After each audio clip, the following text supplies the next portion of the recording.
processes information electrically. It communicates with the cellular structure electrically, and it operates within a certain band of frequency. If you can broadcast frequencies carrying information, this technology has long been known, carrying information and perceptions within the frequency that the brain decodes information, the brain will decode those frequencies and will have those perceptions. You can externally influence people's perceptions externally by broadcasting these frequencies that we interact with, because we are antenna.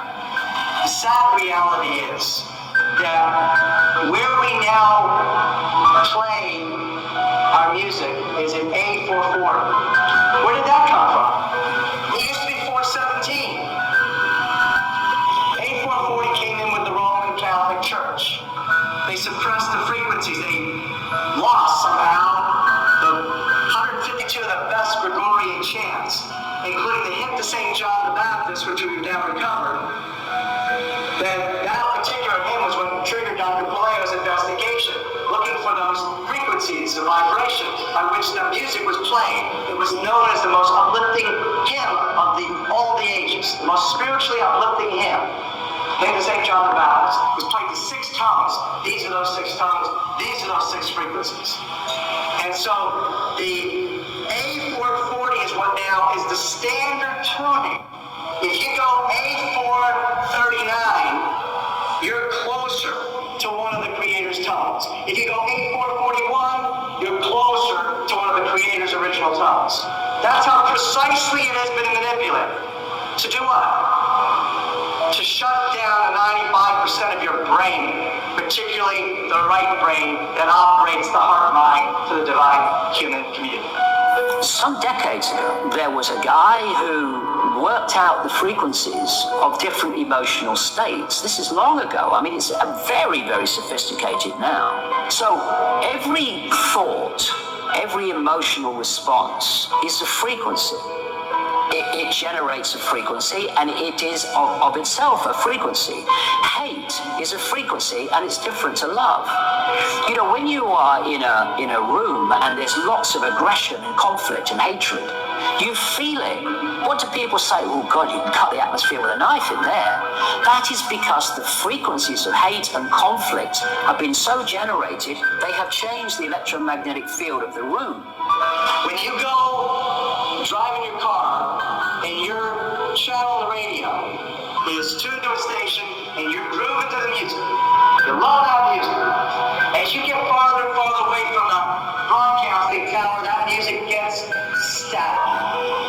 You start to lose the signal from the clear channel broadcast, and it gets staticky. When it gets staticky, you get a little annoyed. But you want to listen to it. You really have a heart for that music. So you continue to listen to it for another 10, 15 miles, and suddenly it becomes so annoying that you just get disgusted, and you shut it off. And if you continue to listen to it, you get sick.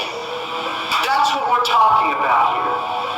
Except you don't even know that you've been listening to the static your whole life. You don't even know what the true resonant frequency is because it has been kept. Of course, to really be effective, typically selected. But that gives you the basic idea. We embed messages just below the threshold of perception, so they can go directly into the subconscious.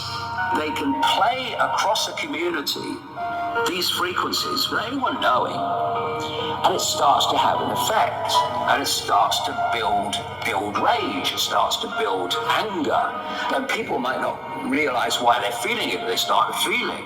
And then what they do is they trigger that with an event.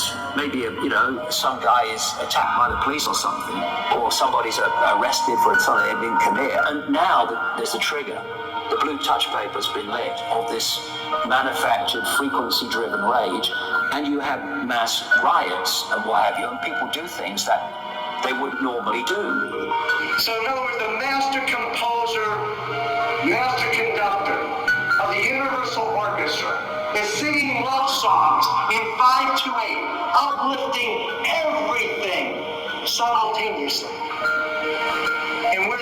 only species out of two at accepting static for the clear zone. You know, the American military, they've admitted this. They have technology that fires frequencies at the enemy that basically breaks the enemy's spirit, so they give up and put their weapons down. This is the technology we're dealing with.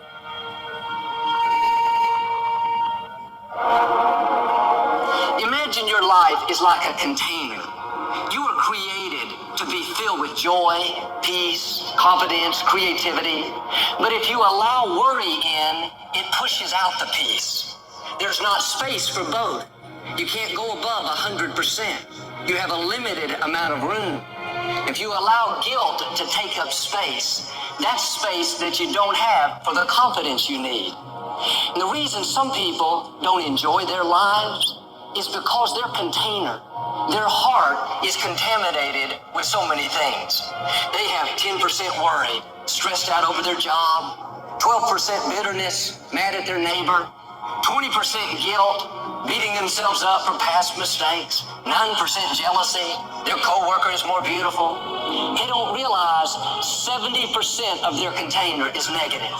They wonder why they don't have joy, creativity, passion. They only have room for 30% of what they should have. Give no place to the enemy. It's not just talking about forces of darkness. That means give no place to guilt. Give no place to worry. Give no place to bitterness. It can't come in and automatically take over. You control what's in your container. You control what you think about, what you choose to allow in.